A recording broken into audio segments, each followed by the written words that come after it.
let's talk about the hormonal response and the thirst that is real. Because it reminds me of the times where I risked it all, my teammates risked it all for the same reasons, just a different thing. Let's talk about sneaking girls into our hotel rooms the night before the game. The dumbest thing alive, the thirstiest thing you can do as an NFL player, but trust me, I mean, there were very few hands down, very few hands that weren't up because everybody was doing it. Go around, do a league-wide poll, anonymous poll on, have you ever snuck a woman into your hotel room? Now, it's going to be 100% if you go any level, collegiate level, I don't know, high school, what high schools these guys go to boarding schools and stuff. So maybe them too.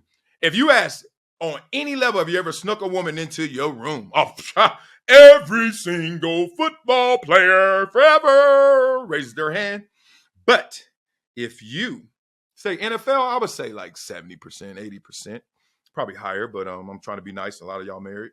So anyway, I protect the guilty. So here we go. Look at my thirsty ass. So silly. First time. Let me not go to the first time. Let me just give you a general time. Because security would come on your floor and you knew it was 11 o'clock curfew, right? So you got 11 p.m. curfew. But being real, the game's at 1 p.m. the next day. So you got 14 hours to not only sleep, recover, rest, chill, eat, warm up. 14 hours too damn long, coach. First of all, I only slept 4 to 6 hours pregame, like night before the game. Usually it was 4 hours if it was during the week, 6 hours before the game. And I needed it. A lot of times I was nervous, anxiety, so sometimes it was interrupted. But let's say I was in the bed for 6 hours. But here comes security. 11 o'clock. You can hear them. You can hear them. And that ain't your door. Because when it's your door, it's real loud. Right? So you're like, You can hear them just going down the hallway. Knock, knock, knock. See, that was like stage 1, lockdown. I don't know the prison terms, but, stage 1, lockdown. Just nice. You in there, big time? You in there, big time? And you by yourself or you and your roommate? Yeah. They wouldn't even open the door. But then somehow, some way, I guess them pigeons start having more meth on them. Let me stop. Them girls start getting caught or them dudes start chirping. Something happened. Next thing y'all know, you in there big time? Yeah. Open the door. What? Okay, that's stage 2. Here's stage 3, weeks or years later. You in there big time? Yeah, I'm in there. Open the door. Huh? They open it themselves.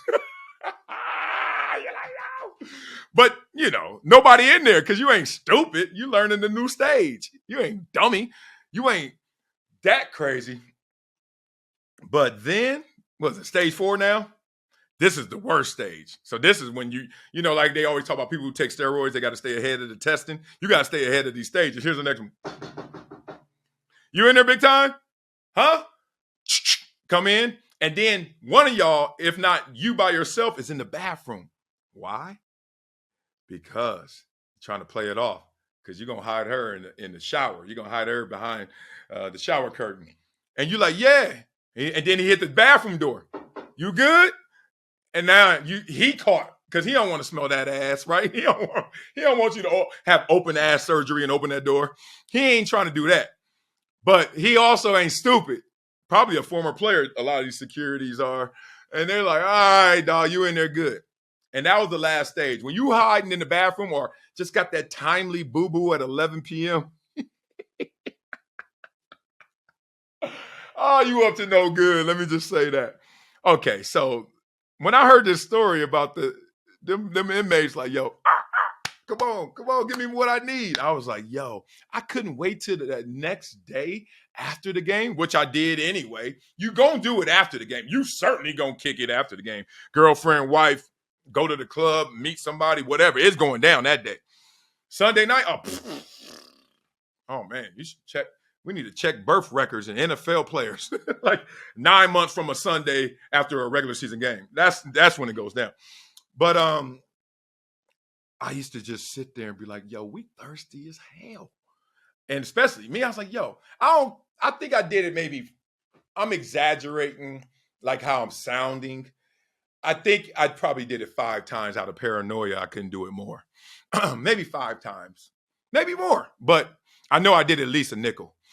And every time it was so nerve wracking. You're like, you're putting your career on the line. Not really, because if you, first of all, if you're doing this, you know you're good, unless you're stupid. So I only did it because I ain't stupid. I knew I was good. So even if I got caught, what you gonna do? Bench me, coach? I ain't play for Belichick, so it wasn't Belichick be like, yeah, I am actually. So that was funny. I'm like, I'm thirsty as hell. But it used to be so cool. Like, yo, I, all right, yeah. You good? You good? You downstairs? Okay. Yeah, the room. Yeah, it's under my name. So just go get it. And then yeah, room key. All right, yeah. And then you just come up. Yeah, you family. And she's like, why you put it under my name? I was like, I don't know. I'm not thinking straight. Next time I put it under your Oh man, but nobody tripping. They ain't doing surveillance on front desk. I mean, they don't even know who Marcellus Wiley is. I'm a DN. Like my name was Tom Brady. Maybe they'd be like, what? They're like DN. So anyway, you get your family keys anyway, so you could play it off easily.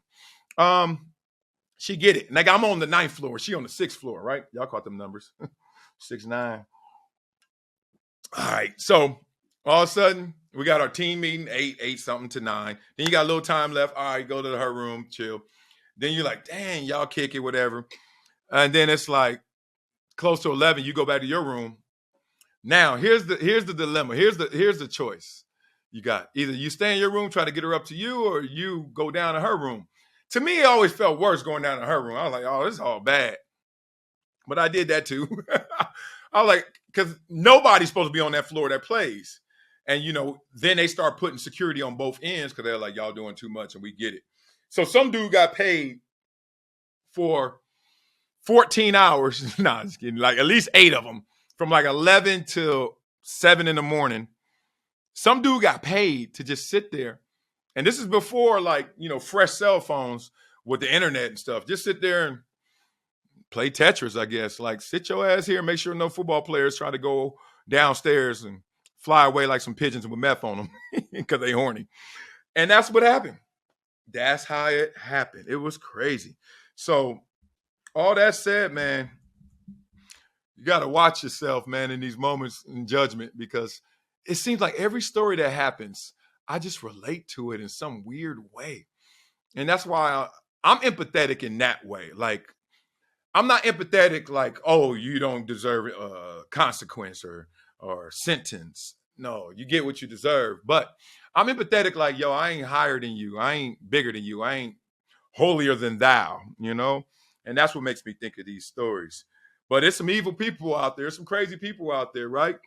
And there's some horny people out there too with good intentions. So it was just crazy being a player and watching all the other guys do it too. And I'm just thinking, and this story came across, I was like, we are just like them inmates. We need our hit. We need our meth. And our meth was what's her name? Methylethylamine? I can't even say it. Maybe we should just call her Natalie Meth. Oh man.